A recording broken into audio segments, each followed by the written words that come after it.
Capítulo 21. Após o estrondo, a calmaria, ao menos para um dos lados. Os lacaios de Sanail Galford saqueavam o navio atacado, enquanto a tripulação de Albion se mantinha de pé e com as mãos na nuca. Do navio rendido pelo Jolly Rogers eram retirados comida, madeira, cordas, lonas, pólvora negra, apetrechos e as armas jogadas ao chão no momento de rendição. E o que fazemos com a tripulação? Contém a história e decidiu Sanail. Depois liberem. Contar a história era um ritual de Sanail Galford após a rendição. Na verdade, nem sempre, mas na maioria das vezes. Sempre que um navio era derrotado, Sanail se decidia entre aniquilar os tripulantes, o que só acontecia quando as batalhas se tornavam brutais demais e ele normalmente lhes afundava os navios, escravizá-los para vender ao reino inimigo de acordo com a nacionalidade dos capturados, ou a terceira opção, que era lhes contar uma história e então liberá-los para que a história se espalhasse. Sanail na verdade tivera a visão apenas de que, se quisesse ser temido como os outros piratas, precisava ter histórias sobre si mesmo contadas em tabernas. Liriel foi quem criou as narrativas e o aconselhou a deixar os inimigos espalhá-las. Eram narrativas sobre as viagens fabulosas de um pirata conhecido como Sinbad, o sobrenatural, oriundo das Ilhas Cucuanas, de onde vinham os homens de pele negra. Elas falavam sobre um pirata que havia iniciado na tripulação de Jamil, o manco, nunca o coração de crocodilo, como marujo, humilhado durante anos, até ludibriar o próprio Jamil e libertar da prisão ninguém menos Duque de Hawkins, o pirata do Grande Tesouro. Essa era a primeira narrativa. Daí se seguiam 5 anos de aventura em alto mar, que variavam de acordo com o integrante do grupo disposto a ser o narrador da vez. Quando satisfeitos, os inimigos eram liberados em seus próprios navios já saqueados, quando ainda aptos à navegação, ou em botes do contrário, entregues à própria sorte. Claro que, ao longo de 5 anos de história, não era possível para Sanail controlar o que era dito sobre ele, nem como eram narradas suas histórias pelos sobreviventes, e depois pelos que nem mesmo estavam lá. Como resultado, não estranhe se um dia você ouvir por aí histórias deturpadas de Sinbad como um homem branco, ou moreno, ou loiro, ou até mesmo careca. Sei que parece loucura, mas juro que, se procurar os bardos errados, você encontrará histórias contraditórias que o descreverão como um pirata magricelo de um lado, ou um pirata atlético, quase um levantador de pesos, de outro. Algumas descreverão seus cabelos como curtos, outras como cheios, outras como longos e de tonalidades distintas que variavam do castanho ao violeta e sim, como o de elfas. Para dar uma ideia de toda a insanidade, uma vez em Musquete ouvi se referirem a ele até mesmo como um homem de cavanhaque e turbante, oriundo de Ofir, com costumes e roupas orientais. Mas não se deixe enganar por essas histórias, por favor. Mesmo porque, afinal de contas, eu e você já estabelecemos uma relação de confiança mútua suficiente para que possa acreditar em mim quanto a isso. O Sinbad, o verdadeiro Sinbad, o homem que mudou a visão dos piratas em Nova Eter era na verdade um homem negro, sempre de bandana, especialista em facas, capaz de enganar mesmo os loucos, e de ir até onde nenhum outro homem do mar havia tido coragem. Para onde seguimos agora, meu capitão? Perguntou um de seus marujos, ansioso por qualquer resposta. Para Ofir, e definiu Sanail Galford. Está na hora de o Sinbad enfim chegar ao Oriente. Essa era a verdadeira história. Capítulo 22. O céu escuro reforçava o show das milhões de estrelas dos céus de Nova Eter. Um mundo que acredita que cada estrela em brilho representa um semideus que dá vida a tudo que existe, inclusive a eles. Em outras palavras, era possível dizer que o anoitecer de Nova Eter trazia brilhos de fé. Você já fez isso uma vez, meu amigo, e disse Axel Branford da sua montaria. Apesar do horário noturno, vestia roupas leves, com uma camisa que lhe deixava os braços de fora, reforçada apenas por um echarpe élfico bordado com ideogramas em ouro. E, caso vacile para fazer novamente, pense que, ao menos, você estará voltando para casa. Boris não demonstrou reação. Montador e montaria se posicionavam diante do mar de Nova Eter, sentindo o cheiro da areia úmida e ouvindo as ondas se quebrando no mar. O príncipe vestia um agasalho de lã com capuz e tinha como testemunha apenas Tuane. A águia-dragão podia sentir a pulsação e mesmo o cheiro que vinha da adrenalina dele. Boris não tinha as mesmas habilidades de Tuane, mas isso não impedia de também sentir a ansiedade de Axel Branford ainda assim. Eles permaneceram em silêncio ainda envoltos entre cheiros de medo e de areia, e sons que iam e vinham do mar, deixando que a energia dos três se conectassem até um único círculo ao redor de uma mesma certeza. Confie em mim, batalhador, e pediu ao corcel. Mais uma vez. Como se o compreendesse, Boris relinchou. Axel fez um sinal para a águia-dragão e Tuane berrou um kiai que ecoou pelo nunca. Toma coragem. E vai. O corcel ergueu-se em 2 patas. E partiu alucinado na direção do mar. Mais uma vez. A primeira à direita. Sempre em frente. O cavalgar deixava marcas na areia que, diante da noite, só eram testemunhados por estrelas de semideuses que davam vida àquele momento. As ondas continuavam quebrando com uma violência que testava a crença de três seres com a mesma intensidade. Até o amanhecer. Os cascos começaram a marcar a areia mais úmida, lambida pela água que ia e voltava de um mar que separava mundos. Mundos dentro de um mundo. Mundos tão próximos. Mundos cada vez mais próximos. E, ao menos dessa vez, príncipe, experimente olhar para trás. O som das ondas foi se aproximando, relembrando a loucura que acompanhava a fé. Tuane mergulhou em um voo na mesma altura da corrida do corcel, como também já havia feito um dia. A única diferença naquela cena de volta para de ida era que, dessa vez, Axel olhou para trás. E Livite estava lá, observando-o partir. Talvez ela tivesse aparecido apenas naquele momento, talvez ela estivesse ali o tempo inteiro e ele não a tivesse visto. O fato era que, ainda que na escuridão da noite, ela o observava partir com um brilho que contrastava com o das estrelas. Pois o dela reluzia decepção. Boris avançou com bravura e saltou prestes a afundar nas ondas escuras que o levariam. Na mente de Axel, ainda a lembrança da última imagem de Livite. A imagem da decepção. Exatamente o que Axel Branford costumava sempre deixar para trás. Capítulo 23. O primeiro trem de Nova Eter chegou à Metropolitan. Para seus integrantes, a viagem havia sido tão surreal quanto toda a imaginação que a precedeu. Deslocados pelas barras de aço laminado por uma força de atração, a serpente de metal correu a uma velocidade próxima de 100 km por hora. Muitos dos passageiros ficaram tão assustados com tamanha velocidade vertiginosa que prometeram a si mesmo que jamais entrariam em uma coisa daquelas de novo, embora soubessem que isso era mentira. Durante a viagem foi servida comida e oferecido entretenimento em forma de jogos de cartas e de dados, música, contação de histórias para as crianças e de piadas, principalmente envolvendo minotaurinos, para os adultos. A presença de Rumpelstiltskin, sempre cumprimentando pessoas e colhendo suas impressões, se tratava de uma experiência exótica à parte, já que muito se falava sobre o povo gnomo que voou do Ofir ao ocaso, mas pouco se testemunhava sobre ele. Além disso, apesar de não ser planejada para isso, ao reunir uma quantidade considerável de nobres em sua área mais reservada, aquela viagem acabou por se tornar uma oportunidade para alianças serem reforçadas, propostas comerciais serem feitas e até mesmo negócios serem fechados, incluindo naquele ato de se viajar de trem certo atrativo à elite que ia além do mero transporte. A viagem havia dado outra oportunidade à grande maioria ali presente e a de conhecer uma região diferente. Sei que esse talvez possa não ser o seu caso, mas juro que você ficaria extremamente surpreso se soubesse quão poucas são as pessoas que resolvem realmente tirar um tempo para sair de suas zonas de conforto e conhecer outras culturas e realidades distantes da que conhecem, independentemente das condições sociais. Talvez por isso, não sei exatamente o motivo, se é o comodismo, se é o acaso, se é a falta de coragem, mas eu sei que você vai encontrar diversas pessoas que sonham viajar o mundo e conhecer outros reinos, outros continentes e outros povos. E essas pessoas vão inclusive lhe dizer que um dia irão velejar até Labuta, ou Lilliput, ou Moonok, mas na verdade terminarão a vida sem ter ido nem mesmo às 7 montanhas. Por conta disso, aquele trem reacendia dentro das pessoas esse sentimento que elas não sabiam que tinham dentro de si, ou, se soubessem, evitavam pensar sobre ele. Essa sensação de que o mundo se tornava mais acessível. Uma sensação que só era compartilhada, ainda que de maneira diferente, por dois grupos de pessoas, os aventureiros e os leitores. Sim, porque uma vez eu comentei como era difícil fazer os jovens lerem até mesmo os livros errados da Biblioteca Real do Saber, mas, acrescento aqui que, aqueles que o faziam, sabiam como era viajar a cada dia para um lugar diferente, ainda que no mesmo lugar. Sabiam o que era viver outras vidas, ainda que através de uma única. Sabiam o que era construir mundos, ainda que na própria imaginação. Exatamente como Nova Eter. Exatamente como semideuses.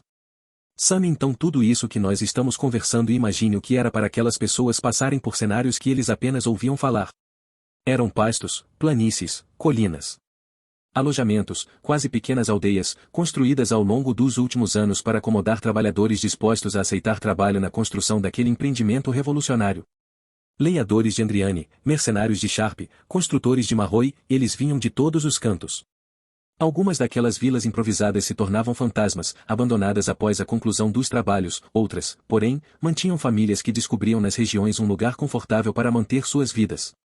Na estrada de Denins, onde se recolhiam as mesmas maçãs doces que também eram servidas dentro do trem como cortesia daquela vez, para quem quisesse pagar por elas nas próximas, uma construção, porém, dominava todo o fôlego. O Parque Etérico. Erguido no formato de imensas colmeias e delimitado por cercas e guardas reais, ele representava o novo estágio que o continente do ocaso havia atingido. 8 colmeias se conectavam por fios que brilhavam luzes de tempos em tempos, conforme a luminosidade do que corria por dentro deles, lembrando o efeito de runas acionadas em armas de guerreiros aptos a utilizar magia em combate.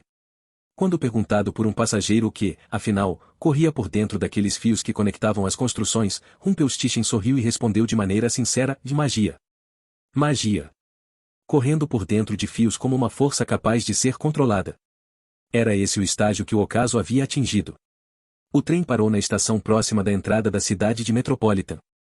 Apesar de sua estação exibir uma arquitetura diferente da de Andriane, com paredes formadas de pedras encaixadas em ângulos mais retangulares e menos circulares, a empolgação e a ovação do povo à espera era a mesma. Centenas se reuniam em meio a entusiasmo, gritos, excitação e afobação para recepcionar a chegada não apenas da primeira viagem de trem de Nova Eter e seus passageiros, mas também da família real de Arzalum. João, você acredita que nós chegamos em Metropolitan tão rápido? Perguntou Ariane, agitando o garoto. Rápido? A gente deve estar há umas 5 horas sentado aqui. Ora essa, então da próxima vez você vem de cavalinho e a gente vê quanto tempo vai dar.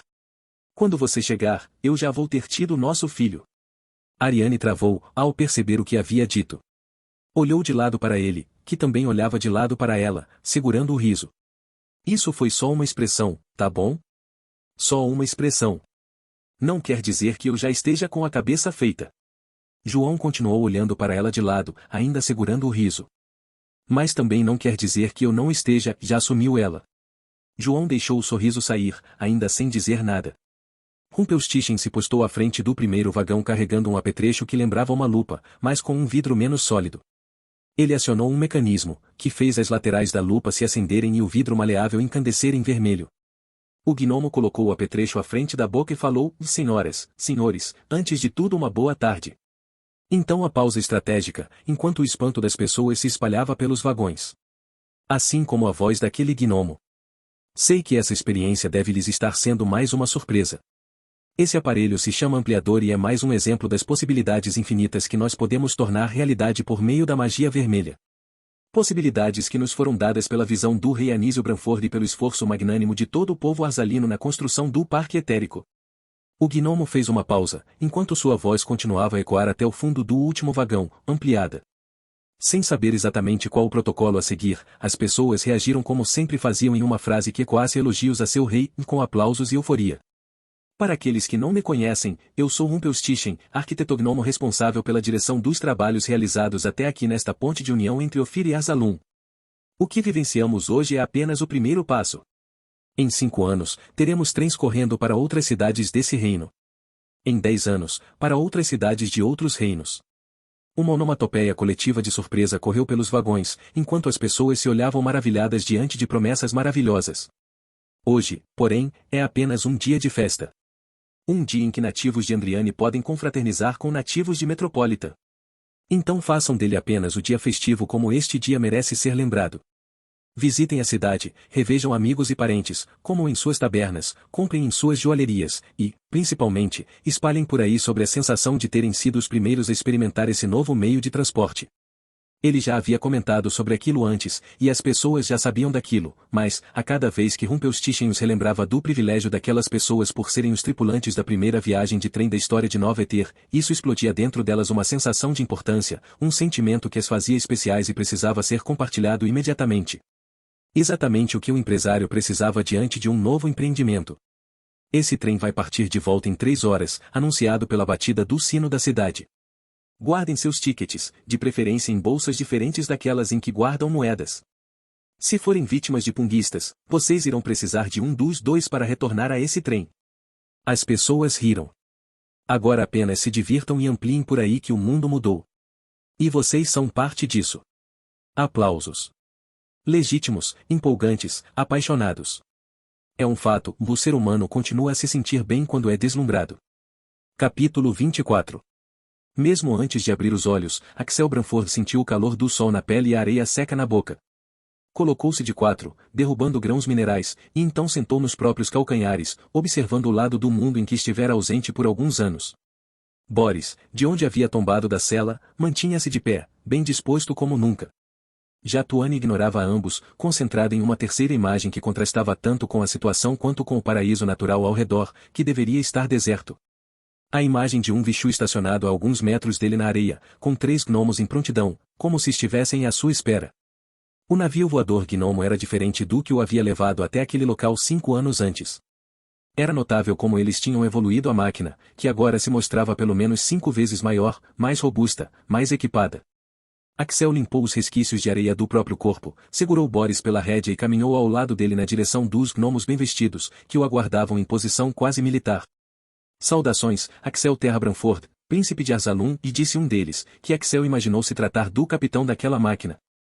Saudações, capitão, embora elas me façam ter mais perguntas do que respostas. Estávamos à sua espera, na verdade. Fomos contratados para transportá-lo de volta. Axel franziu a testa e ergueu o queixo. Como é? Vocês foram contratados? Não, tem de haver algum engano nisso. Mesmo em um mundo de fadas amazonas e navios voadores, seria impossível vocês saberem que eu estaria aqui, pois mesmo eu me decidi há pouco. Nosso contratante o fez há dias, Alteza, e anunciou o capitão Gnomo. Nos informou a data e a hora em que sua pessoa estaria aqui e deveríamos buscá-lo para levá-lo até ele.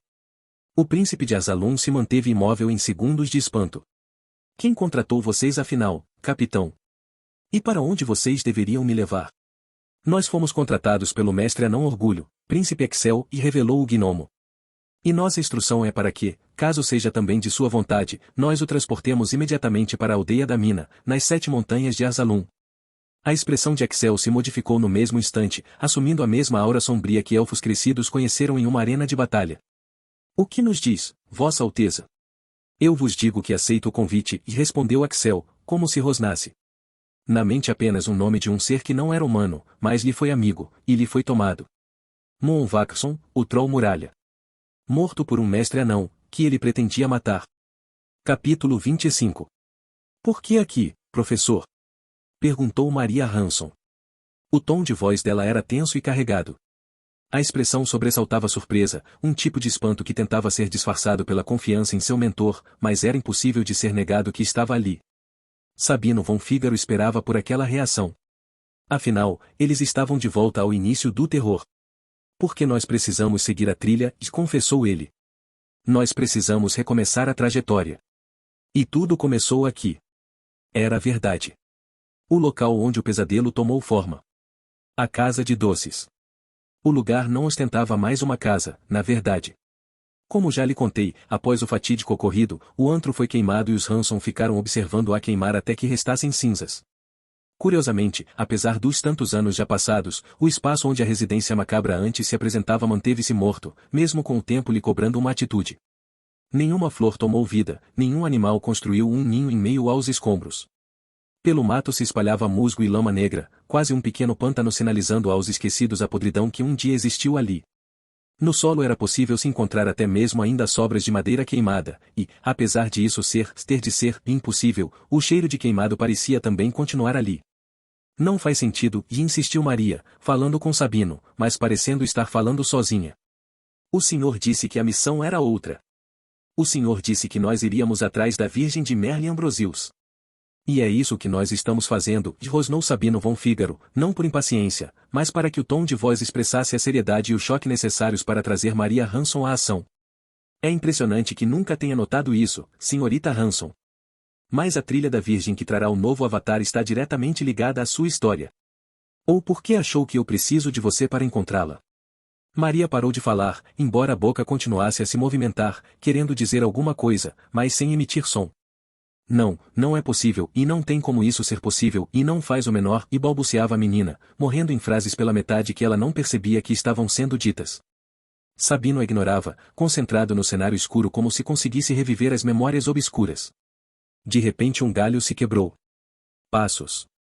Folhas esmagadas. Movimentação de arbustos. Os nervos de Maria Hanson colapsaram um pouco mais e as pernas tremeram. Alguém está se aproximando, já alertou ela. Já não era sem tempo. Da mata, ela surgiu. Usava um vestido largo de cor violeta, bordado, com detalhes de babado. No pescoço, uma joia com um pentáculo, o símbolo de um pentagrama inscrito em um círculo. Madame Viotti, e disse Maria por instinto, anunciando sem desejar a recém-chegada. Olá, Maria, e reverenciou a iniciada. Professor. Sabino von Fígaro lhe beijou uma das mãos em meio a um sorriso destinado apenas a poucas pessoas. Nenhuma, aliás, que Maria já tivesse visto, além daquela senhora. Madame. Um caçador de bruxas e uma bruxa, pensou Maria, sem dizer. Onde mais nós veríamos isso? A bruxa caminhou na direção de Maria. A reação da jovem Hanson seria de se afastar, mas ela se manteve firme. Sua relação com aquela senhora era um tanto difícil de explicar, me refiro aqui emocionalmente falando. Sobre a pessoa em si, Maria Hanson não tinha o que condenar. Ela era a mulher que trazia sorrisos a seu mentor, que fez Ariane se descabelar para impedir que fosse queimada em praça pública, que ajudou a desvendar o esconderijo de Babau em plena Catedral da Sagrada Criação e que até mesmo preparou Ariane momentos antes de a menina negociar com a morte a vida de João Hanson. Na verdade, não havia nenhum motivo para que Maria Hanson temesse ou desprezasse Lenora Viotti em qualquer instância. A não ser o fato de que, ainda que voltada ao bem, aquela mulher ainda era uma bruxa. E resgatava traumas que Maria tinha dificuldade em esquecer. Você está pronta, querida? Perguntou a sacerdotisa. Maria balançou a cabeça de um lado a outro com a boca aberta, sem saber o que responder. Pronta? Mas pronta para quê? Madame Viotti suspirou, virando-se para Sabino. Não me diga que você não explicou nada do que nós iríamos fazer aqui para a menina, Sabino. O professor abriu os braços e ergueu os ombros. Se você está pedindo, eu não digo, então. Madame Viotti expirou forte, deixando os braços caírem. Ai, minha criadora.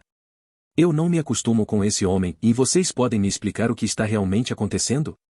Perguntou Maria, um tanto rude.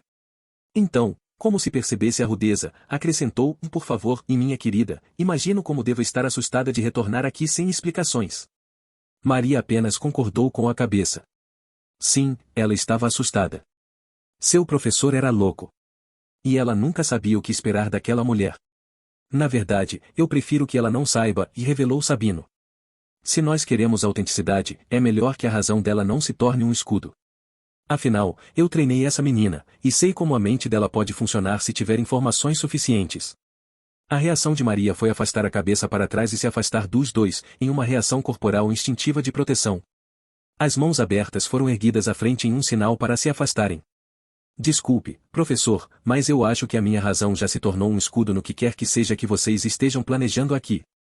Sabino estalou a língua, bufando em seguida. Olhou para Maria, depois para Viotti, como se escolhendo com qual das duas esbravejar primeiro. Está vendo? A escolhida foi Viotti. Eu disse que não se pode dar muita informação a ela, se não for necessário. A atenção dele se virou exclusivamente dessa vez para outra. Maria, você vai passar por um processo de regressão. Isso quer dizer que sim, vai mergulhar e reviver em uma parte das suas memórias que você tenta bloquear.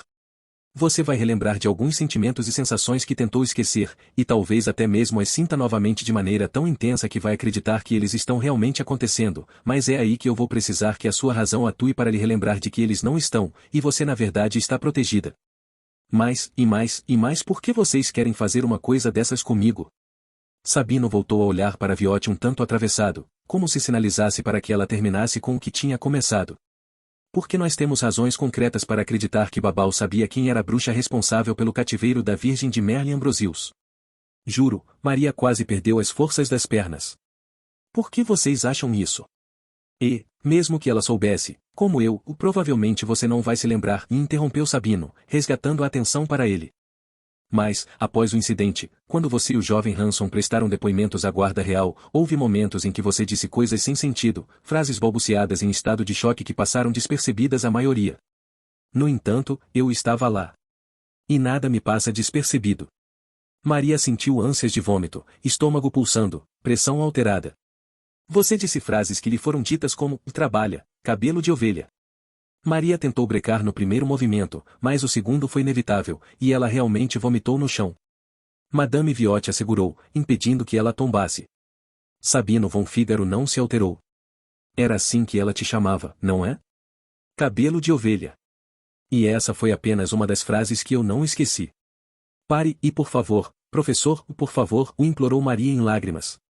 Por favor, e Sabino, e tentou intervir Viotti. Finalmente. Esquenta. Ferve a água do caldeirão, cabelo de ovelha. Depois mata teu irmão, corta a mão direita e a coloca no caldeirão para mim. Maria voltou a vomitar. A respiração travou na garganta quando o ar se tornou vácuo. O sangue, serve na taça, que meus convidados chegam em pouco tempo. Mais tarde, como o coração e o que você quer de mim? Gritou ela na direção de Sabino, como nunca antes. A expressão de ira, o corpo contraído, como prestes a dar um bote, o rosto marcado por uma mistura de lágrimas e vômito. Eu quero que você raciocine, e clamou Sabino em resposta, de maneira agressiva. Eu quero que você me diga o que de raios há de mais importante nessa frase, ignorada por você e todas as dezenas de pessoas que já escutaram isso antes. Maria queria esganar aquele homem. Bater com a cabeça dele no chão até que se estourasse em sangue em uma pedra. Era isso o que ela queria. Era isso que sua emoção queria. Uma emoção que desejava que aquela dor parasse. Cabelo de ovelha. Uma emoção que precisava de um culpado. Um culpado pelo trauma de infância. Um culpado pela morte do pai. Um culpado pelo coração despedaçado. Ferve a água do caldeirão, cabelo de ovelha. Um culpado por toda a vítima necessária à narrativa de um bom conto de fadas. Depois mata teu irmão, corta a mão direita e a coloca no caldeirão para mim. Mas Maria não era emoção. Ao menos, não somente emoção. Ela era a que lutava de volta. A que depenava corvos e tacava bruxas dentro de caldeirões. O sangue, serve na taça, que meus convidados chegam em pouco tempo. Ela era a que desvendava cativeiros. A que ensinava alunos. A que servia de exemplo. Mais tarde, como o coração. Ela era a escolhida de Sabino von Fígaro. Dentre milhares, a única escolhida. O sangue serve na taça, e repetiu ela, como se as palavras fossem vidro e lhe cortassem a língua. Que meus convidados chegam em pouco tempo. Sabino se manteve imóvel a 2 passos de distância, olhando nos olhos dela fixamente. Ele tremia. Como ela tremia, na implosão resultada por 2 mentes brilhantes em desafio. Que meus convidados chegam em pouco tempo, e repetiu Maria, sentindo raiva de não sentir raiva. As mãos dele agarraram a cabeça dela, afastando os cabelos colados no rosto. Ele aqueceu, como dando permissão a ela para que aquela conclusão naquele momento fosse sim dela, não dele. Que meus convidados, e repetiu ela para si mesma. Chegam em pouco tempo. Um momento dela, jamais dele. Sabino continuou com as mãos ao redor do rosto de Maria, forçando-a a se fixar nele. Você compreende? Perguntou em um tom paternal. Você compreende por que nós precisamos fazer isso? Vocês acham que um dos convidados... Sabino balançou a cabeça, concordando. E você, Maria, é a única pessoa em toda Nova Eter a ter essa informação em algum lugar perdido das suas memórias. Novamente a emoção quis intervir e os sentidos estiveram prestes ao colapso. Mas a razão de Maria Hanson tomou as rédeas e ela entendeu que ele tinha razão. Como sempre, ele tinha razão. Façam, e ordenou ela, como se fosse dela o controle daquele momento. Façam o que for preciso. O momento em que Maria Hanson compreendeu que não precisava ser vítima daquela situação. E que talvez, ao menos em um pequeno talvez, ela finalmente começasse a pensar que tivesse estado lá e vivenciado aquele horror por uma razão. E, no fim, se não houvesse razão, se não houvesse um Criador definindo a história do mundo através da linha de vidas como a dela, que ela então usasse a má sorte e o acaso para se vingar daquela bruxa maldita. Mais uma vez. Vamos queimar novamente essa casa de doces. Capítulo 26. Foi essa a tal taberna então? Perguntou João Hanson, observando o lugar. Ele e Ariane estavam na Caneco de Ouro, e pode ser que você não lembre a princípio, mas essa não é a primeira vez que falo desse lugar. Há tempos, quando o primo Branford ainda estava entre nós e era o rei de Arzalum, Anísio Branford estava desaparecido e Axel partiu com muralha para as 7 montanhas atrás de notícias. Em sua jornada, eles cruzaram com uma senhora que havia sido assaltada por orcos com peles de cor variada entre o anil e o plúmbio. Na época, Axel tomou a difícil decisão de ceder o seu corcel à senhora atacada e seguiu com muralha para Metropolitan, onde o saudoso troll cinzento, que os semideuses o tenham, o identificou a trilha dos orcos pelo cheiro. Uma trilha que seguia para o oeste. Uma trilha que seguia para o Caneco de Ouro. Aquele foi um dia inesquecível para os que estiveram lá, e fantasioso para os que não estiveram, pois essa história correu por aí e, acredite, chegou a milhares de pessoas que imaginaram sua própria versão. A versão do dia em que Axel Branford quebrou 3 orcos com as mãos nuas, diante de uma taberna eufórica. Não era à toa, pois, que aquela taberna estivesse lotada. Antes daquele incidente, ela se tratava de uma taberna comum, despercebida dentre diversas outras ali mesmo de Metropolitan. Após o incidente, ela se tornou uma atração turística. Na verdade, se levarmos em consideração a Lobo Mau em Andriane, onde o taberneiro Harold El exibe até hoje na parede a cabeça do lobo que o herói Rick Elbrow matou antes de devorar a Senhora Naren, podemos dizer que ela e a Caneco de Ouro disputam o título de taberna mais famosa de Arsalum. Não à toa, ambas por causa de Axel Branford. Uma coisa que é reconhecida há tempos é a competência do faro comercial dos donos de negócios de Metropolitan. No caso da Caneco de Ouro, o taberneiro Honório, o mesmo que estava lá e recebeu de Axel as moedas de princês para consertar os estragos, curiosamente não usou o dinheiro para reconstruir estrago algum. Na verdade, ele usou para ampliar sua taberna ao redor dos estragos. O resultado dessa lógica tão inteligente era que as prateleiras atrás da bancada onde Axel foi arremessado e se ergueu do chão lentamente continuavam intactas. As cadeiras e mesas quebradas durante as movimentações da luta ainda estavam lá, destacadas por círculos de cordas ao redor que basicamente diziam, foi aqui. E mesmo o lugar onde o último orco tombou após o último golpe do príncipe, uma meia-lua vertical, tinha a silhueta do goblinoide pintada no solo com tinta simulando o corpo grande caído. Era possível contemplar quadros com pinturas da luta ou até mesmo ler frases pintadas na parede como, vi então. Vão ficar me olhando, palermas, ou agora esquentou de vez, proferidas pelo príncipe. E havia sempre um bardo para recontar aquela história, mesmo ele não estando lá, se alguém estivesse disposto a lhe pagar algumas moedas de princês ou até mesmo uma bebida. E assim a Caneco de Ouro deixou de ser uma taberna para se tornar um museu. Podem dizer o que for, mas ele é demais, né? Suspirou Ariane Naren, voltando a amar o príncipe por um momento. Por quê? Por ter destruído uma taberna? Resmungou João. Deixa de ser cabeçudo. Ele destruiu 3 orcos sozinho. Respondeu ela. Grande coisa. Eu posso destruir 3 orcos sozinho. Com uma espada, pode ser. Agora eu quero ver você fazer isso com as mãos nuas. Ariane parou com as mãos na cintura, olhando João Hanson de lado. O garoto apertou os dentes. Pensou em ir até o balcão comprar hidromel, mas o atendimento de Honório e suas garçonetes era tão disputado pelos turistas vindos do trem de Andriane que desistiu. Ao redor dele as pessoas conversavam alto, batendo suas canecas de cerveja. Algumas baforavam fumaças de cachimbos, deixando um cheiro acre um tanto enjoativo no ar, que se misturava ao cheiro de álcool. Algumas jogavam carteado, apostando dinheiro. Alguns tocavam instrumentos, enquanto outros dançavam. Nenhum sinal de apostas de boxing. João contemplou a silhueta destacada com pintura no chão, simulando o corpo derrotado do último orco.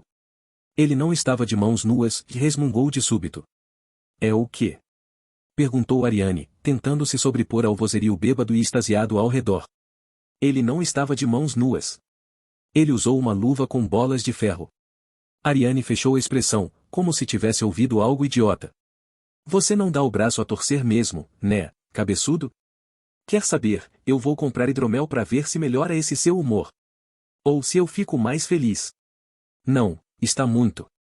E lá se foi Ariane se meter no meio da multidão desorganizada e tentar chamar a atenção do taberneiro. Sabendo que não iria mudar a vontade dela, João voltou a observar os estragos, quando um bardo se aproximou. Meu senhor, vejo que parece um grande fã de Príncipe Axel Branford. Pelo preço de uma bebida eu posso lhe contar exatamente como aconteceu bem aqui a luta tão. João Hanson lhe deu as costas e abandonou a taberna. Capítulo 27. As duas estavam sentadas em 2 troncos de madeira improvisados como banco, uma em frente da outra. Madame Viotti havia colocado incensos de mirra para queimar, deixando um aroma doce no ar. Um círculo de velas as circundava, com Sabino observando-as de fora dele. Ela estava descalça, sentindo a terra úmida. O cordão com o pentáculo se prendia em uma das mãos da maga branca, erguido na altura dos olhos de Maria Hanson. O pentáculo representa a união dos 4 elementos, a quinta força, e explicou a sacerdotisa. A quinta essência. O elemento vital. O éter. Maria sentia frio. Era uma floresta, era noite, era tenso. Havia o frio externo provocado pela temperatura, havia o frio interno provocado pelas lembranças, havia o frio na espinha provocado pelo desconhecido. Esse pentáculo nesse momento é a sua ponte entre 2 mundos. A sua ponte entre uma realidade que está acontecendo e outra que já ocorreu e não pode mais lhe ferir. O círculo com o pentagrama girava e levava a mente de Maria a rodopios. A voz de Viotti não era fraca, nem intensa. Seu discurso não era lento, nem rápido. O cheiro daquele incenso era bom, mas se misturava ao cheiro da floresta e também ao cheiro de, e como dona das suas memórias, você vai decidir qual o gatilho que a levará para o ponto específico que deseja buscar na sua mente. Talvez isso te leve inicialmente a um som. Talvez isso te leve ao cheiro de fumaça, e disse Maria. Eu sinto o cheiro de fumaça. Os olhos dela mantinham o foco disperso. Ainda assim, ela conseguiu entender quando Viotti comandou: o cheiro da queima é o seu limite. Ele é a ponte de onde você saberá retornar. Agora, pegue a minha mão. A sacerdotisa esticou a mão que não segurava o pentáculo, e Maria agarrou sem pensar. Feche os olhos, e a voz dela ganhou um tom de firmeza maior. Maria Hanson obedeceu, enquanto o som de madeira queimando a conduziu. Um crepitar intenso, que se tornava a cada instante mais alto. Apesar dos olhos fechados, Maria parecia continuar enxergando os círculos do pentáculo girando dentro de sua cabeça. E reviva. Não era um pedido. Foi uma ordem dada com vigor pela maga branca, ao mesmo tempo que retirava sua mão de maneira brusca da outra. Como resultado, a mão de Maria Hanson tombou como a de uma pessoa sem controle de si mesma. O corpo dela, porém, permaneceu sentado. E a mente viajou. 10. Você está sentindo o relaxamento, e disse Viotti. Agora, vamos à contagem. Cabelo de ovelha. 9. A madeira queimando, refletindo nos olhos dela como se a íris fosse o reflexo do horror. 8. Maria e João Hanson correndo pela mata, famintos, arfando manchados de sujeira e sangue, mancando à procura de um herói que lhes matasse seu lobo. 7. O som de um corpo velho batendo na água em ebulição. A pele fritando como um prato afrodisíaco apropriado para uma canibal. 6. Um corvo em agonia, tendo a cabeça decepada por uma menina que deveria ter o direito de brincar com bonecas de pano, nunca facas afiadas. 5. O reflexo na lâmina da faca diante da ordem de matar o próprio irmão, como se apenas a ordem de matar já não fosse uma punição suficiente. 4. O dedo cadavérico de João Hanson, preso embaixo de uma escada, lembrando a Maria Hanson porque ela não podia se matar. 3. Náuseas, dores no estômago, vômitos de sangue. Era o preço quando se comia madeira como chocolate, lama como geleia, água barrenta como suco ou estilhaços de vidro como passas silvestres. 2. Uma casa formada de barro armado, base de pedras e teto forrado com palha. Quem diria que seria essa a imagem da besta? 1. Não se preocupem, queridos. Tenho a certeza da morte de uma estrela que encontrarei um jeito de vosmeceis me pagarem. Aquele dia seria um dia estranho. Onde você está, Maria Hanson? Perguntou Madame Viotti. Eu estou na casa de doces, respondeu uma voz que não parecia dela. Quantos anos você tem? Eu tenho 9. Quem está com você? Meu irmão. João. Ele tem 7. O que você está fazendo? Eu estou varrendo o vômito, e passando pano no sangue, e enquanto eu choro, e mais ainda assim, eu não paro, e por que não posso, e quem é a pessoa que não deixa você parar? É uma senhora. Ela tem muita idade, um porte físico magro, mas eu tenho medo. Ela fala arranhado, e fala sozinha, e chupa os próprios ossos. E de vez em quando ela me pune, mesmo quando eu faço o que ela pede. Como ela pune você, Maria? Com agulhas. Agulhas longas aquecidas em fogueira, com que ela me espeta até sangrar. E lamber meu sangue. E me espetar de novo, e onde ela espeta você, Maria? A voz de Viotti quase perdeu o tom de comando, ao se esbarrar na preocupação. No meu ventre. Sempre no meu ventre. E todo dia ela recolhe um pouco de sangue na mesma taça. Madame Viotti inspirou fundo e colocou uma das mãos na boca, tentando não perder o foco. Quando achou que a voz não transmitiria fraqueza, questionou: Você se lembra do nome dela? Perguntou a sacerdotisa, com uma das mãos no rosto, ainda impactada. Babau, e respondeu Maria de bate-pronto, como um rugido. Era esse o nome que um dia a chamaram. Sabino quase intercedeu de fora do círculo. Madame Viotti imediatamente fez um sinal para que ele continuasse como estava, de fora. De fora do círculo. De fora daquilo. Quem a chamou assim, Maria? Eu não sei o nome dele. Eu mal me lembrava dele, e reviva o momento do nome, você comanda as suas memórias. Você pode parar e retornar e avançar o que você desejar. Foi um pouco antes, e antes de ela me ordenar, e antes dizer. Finalmente. Esquenta. Ferve a água do caldeirão, cabelo de ovelha. A voz de Maria era rouca, sibilante como uma cobra. E aquilo doía de ver. Ela abriu a porta, o que era diferente, porque ela nunca recebia ninguém. Eu estava do lado de dentro, mas ouvi ela falar. Mas era comum ela falar sozinha, sabe? Como as pessoas idosas que perdem a lucidez ou as pessoas bêbadas, e como você sabia que dessa vez ela não falava sozinha? Eu vi a sombra. Eu achei que vi, mas a realidade parecia um pesadelo, então como eu podia saber que era real, e não um pesadelo? Sabino tremia testemunhando tudo aquilo, e perdido em seu papel de mera testemunha. Como era a sombra? Como a sombra que teria um duende humano. As mãos eram grandes e disformes, as orelhas eram pontiagudas, e ele era alto. E respirava como um bicho, mas era homem, ou um meio-termo entre os dois. Isso não parece um pesadelo?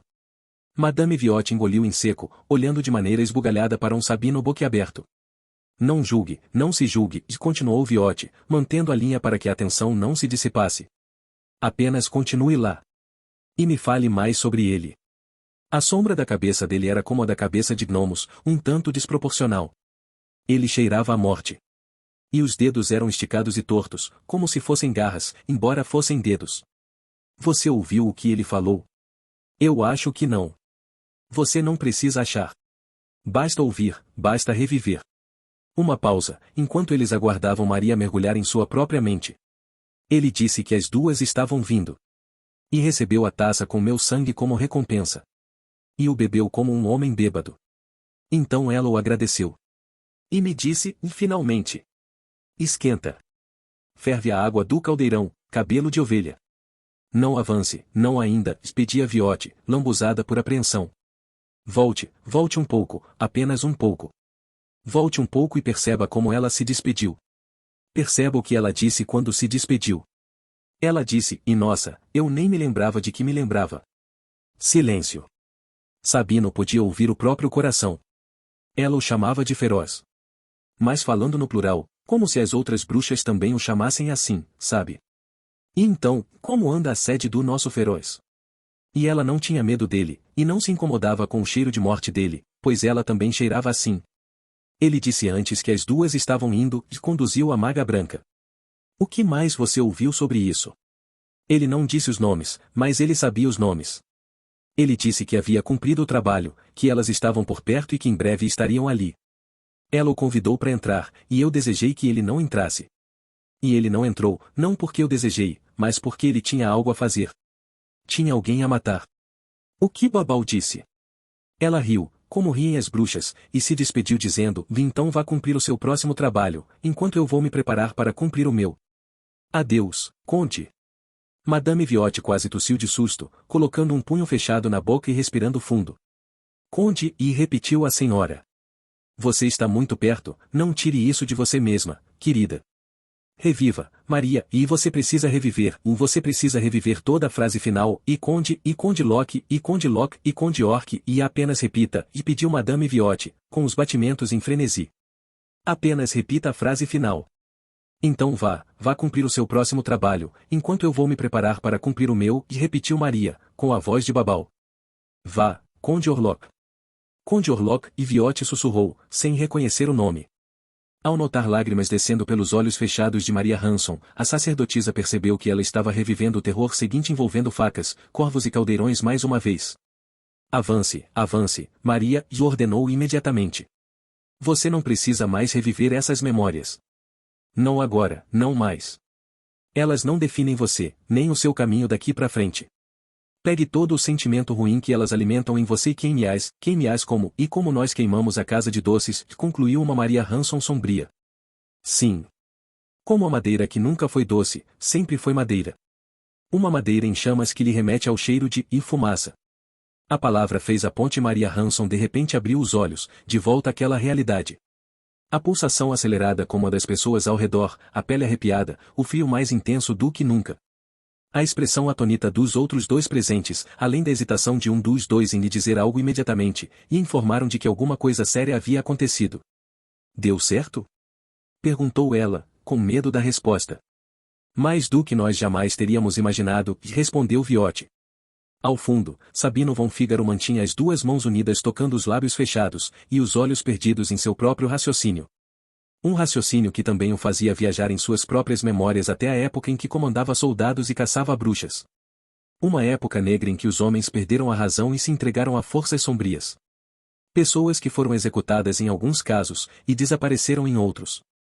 Como o conde disforme, que gostava de sangue e de dormir em caixões de madeira. O conde que escapou dos caçadores de bruxas. Conde Gravorlock, o feroz. O nosso feroz. O Nosferatu. Capítulo 28. O navio aportou em uma terra que parecia impalpável, como seria o éter em um mundo que não aquele. Brumas dominavam o cenário de toda a ilha, selecionando naturalmente o que poderia ser visto de sua natureza. A terra era areia, branca, fria. Homens-palha se mantinham crucificados, como espantalhos de homens em vez de espíritos. Velas coloridas cercavam oferendas a semideuses que não estavam ali, ao menos à vista de outros que não igualmente semideuses. O vento era frio, como a areia, e o cheiro da bruma era de orvalho. Além disso, o vento assobiava. Não era um assobio que vinha de longe, ecoando e reverberando pela brisa enquanto perdia intensidade. Era um sibilo que sempre parecia por perto, reverberando ao tocar nas pessoas, saltando de um corpo a outro como um jogo que todos eram obrigados a jogar. Quando o som do assobio descansava, se ouvia o som do mar, lamentando por, dentre um oceano tão imenso, aquelas ondas estarem confinadas justamente ali. Porque aquela era a terra taxada como impura. A terra dos sacrilégios. Ali era Glubdubdrib, a terra dos magos e feiticeiros. Nada que Sanail Galford temesse, porém. Afinal, nada melhor exatamente do que um local como aquele para caminhar um homem tido como sobrenatural. A questão toda, e disse o feiticeiro rei, e é saber se vós podereis pagar o preço cobrado. Para chegar até aquele salão, Sanail e Liriel caminharam por corredores fantasmagóricos, repletos de vazio. Cortinas que lembravam véus, vitrais com dragões, mesas e cadeiras aguardando refeições para convidados que não estavam ali. Era como andar sobre o próprio tempo.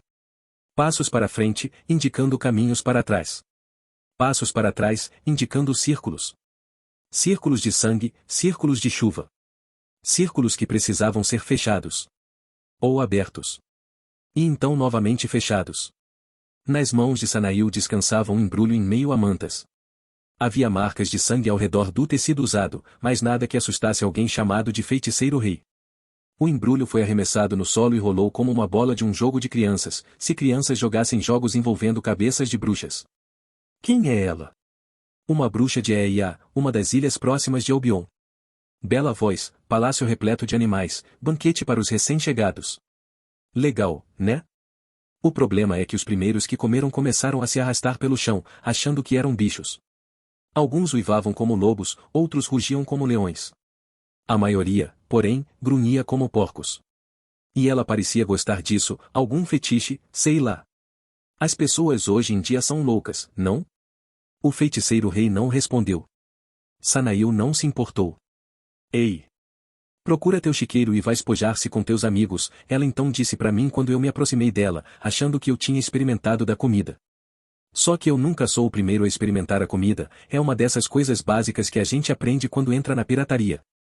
Então em vez de passar a vida grunhindo de quatro e me arrastando na lama, o que convenhamos seria uma visão um tanto ridícula para alguém do meu tamanho, eu preferi simplesmente perfurar uma faca no coração dela. Uma pena, certo? Ter de matá-la? Desperdiçar aquele banquete.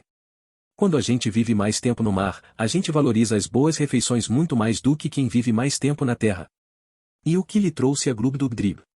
O amor, respondeu Sanail. Se o feiticeiro rei tivesse senso de humor, juro que teria rido. Liriel, porém, riu. E fez um sinal em pedido de desculpas logo em seguida para o feiticeiro rei. Falo sério, insistiu o pirata. Eu já havia escutado histórias sobre esse lugar. Todo pirata já escutou. E já que nós estávamos ali, diante do corpo de uma bruxa predadora, eu lembrei que vocês também têm uma espécie de fetiche com cabeças de bruxas, mas que devolvem em troca um serviço digno da dificuldade. O feiticeiro balançou a cabeça, atestando o caso. Por debaixo do rosto sulcado de cabelos e barbas esbranquiçados que parecia reportar o início da vida, usava vestes longas e claras, passando uma ideia um tanto fantasmagórica que combinava com o local. Na verdade, era difícil dizer se ele estava realmente ali, ou se apenas era possível ver que ele estava ali, se é que você me entende. Por fim, havia um bastão com um círculo na ponta e um chapéu grande na cabeça, que começava a circular, subia quadrangular e terminava pontiagudo. Ele apanhou o couro cabeludo da bruxa e fez um sinal para que o casal lhe acompanhasse, carregando a cabeça como um jardineiro carregaria um balde. De lá seguiram para outro cômodo, onde nem mesmo Sanail, acostumado a ocultar suas emoções, conseguiu esconder a surpresa. Pelo Criador, e suspirou Liriel, sentindo a pele se arrepiar. Quando a gente acha que já viu de tudo, já acrescentou Sanail. O salão era dotado de duas tonalidades luminosas bem distintas. Uma central, iluminando fortemente um círculo. Já as outras áreas eram escuras, reféns dos resquícios luminosos que sobravam da luz central. E, penduradas por todo o salão, elas estavam. Eram cabeças. Cabeças de centenas e centenas de bruxas erguidas por cordas, transformando aquele salão em um cemitério onde a vida e a morte, o êxtase e o luto, quando se celebravam, o faziam juntos. Então é assim? Concluiu Sanail. Você as mantém aqui e faz elas irem buscar para vocês aqueles que são chamados? Novamente o feiticeiro rei não comentou. Sanail entendeu como uma confirmação. Apenas peça, e disse o feiticeiro. Tu trouxeste a cabeça de uma bruxa Glubdubdrib, e só vem à terra dos feiticeiros aquele que deseja conversar com a morte. Sanail travou, como sempre acontecia com todas as pessoas naquele momento. O momento antes de ela se dar conta de que quer realmente fazer aquilo. A quem devo chamar, pirata? Liriel segurou a mão dele. E ali ele teve a certeza. Chame Oscar Gabianiani. O coração de Liriel disparou. Ela sentiu a garganta travar, as mãos começarem a tremer, a cabeça doer e o mundo girar, tudo de um mero segundo para o outro. O que você está fazendo? Conseguiu perguntar em uma voz que arranhava para sair. Eu estou lhe dando o que você merece. Mas, e o seu pai? E quis perguntar ela com a voz embargada. Sanail a forçou a se concentrar nele, segurando a cabeça dela entre a nuca e o queixo. Escute, e disse ele, olhando nos olhos dela com um sorriso de quem não falava sério, mas estava se esforçando. Eu não sou bom nisso, certo? Essa coisa de romantismo, de poesia de bardo, isso não é para mim. Eu nem sei realmente tratar uma mulher como você. Porque eu já exigi muito de você, Liriel. Eu sei disso. Eu já arrisquei a sua vida mais de uma vez, ainda assim, olhe onde nós chegamos. Você não precisa, e nem mesmo por mim você precisa abrir mão de um momento assim, e ei. Eu preciso, sim. É o mínimo que alguém da minha laia deve a alguém da sua, e afirmou ele, como se o antigo deboche dela fosse motivo de orgulho para ele hoje. Quando Sombra foi me matar, você me avisou, e disse ela, relembrando o incidente. E, mesmo eu te repudiando, você foi até lá, e é verdade, eu fiz isso. Mas eu também já te prendi em uma cadeira e te forcei até a exaustão para controlar suas habilidades. E sabe como você me retribuiu? Você moveu centenas de flechas para longe da minha cabeça e da de pessoas melhores do que eu. Você fez história, Gabianiani. E me irrita que o mundo inteiro não saiba disso. Os olhos dela brilharam pontos luminosos, enquanto os lábios se apertavam. Eu já te fiz acreditar que estava te traindo ao te entregar para Will Scarlet. Eu já te convoquei para recriar sociedades secretas e tomar navios lendários de piratas ainda mais lendários. De novo, ainda assim, olhe onde nós chegamos. Além do mais, você se lembra do nosso primeiro encontro? Quando você tentou roubar de mim o colar de 108 contas. Quando eu roubei de você, e corrigiu ela, segurando um misto de emoções. Certo. Quando você trapaceou e roubou de mim aquela joia com essas suas magias insanas. Eu te chamei de bruxa naquele dia. Então aproveite, poderia ser a sua cabeça ali. Ela sorriu, demonstrando na reação o tipo de casal que eles formavam. Eu quero que você olhe nos meus olhos e me diga que posso confiar em você. Eu te ensinei a lidar melhor frente à violência, você me ensinou a lidar melhor frente à não violência. E por isso, e por tudo isso, eu sei que esse momento não deve ser meu. Porque tenho certeza de que nesse momento meu velho deve estar orgulhoso de mim por tomar essa decisão em prol de uma mulher como você. Liriel permaneceu em choque, até suspirar. Para quem repudia poetas, até que você se sai bem, e disse. Por favor, não conte nenhuma dessas falas para minha tripulação. Eu tenho uma imagem a manter. Ela riu. A reação que eles amavam. Vocês confirmam a decisão? Perguntou o feiticeiro rei. Sim, e reforçou Sanail. Sem sombra de dúvidas, traga o nosso fantasma. A mão dela permaneceu agarrada à dele. Capítulo 29. O navio voador pousou de uma maneira bem mais estável do que Axel se lembrava, sem todo o bamboleio que o acompanhava anteriormente. A porta lateral se abriu e a rampa liberou o caminho para que Axel Branford atestasse que ele havia realmente retornado para aquele lado do ocaso, na divisa de Arzalum e do reino de Cálice, conhecido como as Sete Montanhas. Atestado de que ele estava na aldeia da mina, a morada dos 7 mestres anões. Pelo visto, a temperatura desse lugar continua a mesma, e comentou para si próprio quando a brisa gelada bateu e a pele tremeu por reflexo. O capitão Duvichu se aproximou, trazendo um casaco com capuz forrado em lã. Axel havia aprendido seu nome, Capitão Jarete. Achamos que o senhor iria precisar, e disse ele. Vocês se provam de fato uma raça intelectualmente superior, comentou Axel, vestindo o casaco e reforçando com o echarpe élfico de ideogramas dourados. Eles desceram a rampa e Axel sentiu o chão repleto de pequenos grãos de rocha. O terreno era completamente desnivelado, e a aldeia se espalhava em uma diagonal descendente do ponto superior em que pousaram. Daquela visão era possível testemunhar outras vilas em regiões mais abaixo, espalhadas pela área montanhosa, além de se ouvir o som de água corrente de algum local não visível a princípio. O príncipe inspirou fundo e sentiu o ar puro e esfriado, observando no cenário longínquo a famosa mina de metais preciosos que trazia fama e sustento a todos daquelas aldeias. De fato, aquele seria um local considerado precioso, se não fosse a morada de uma pessoa que ele pretendia matar. E agora? Perguntou Axel.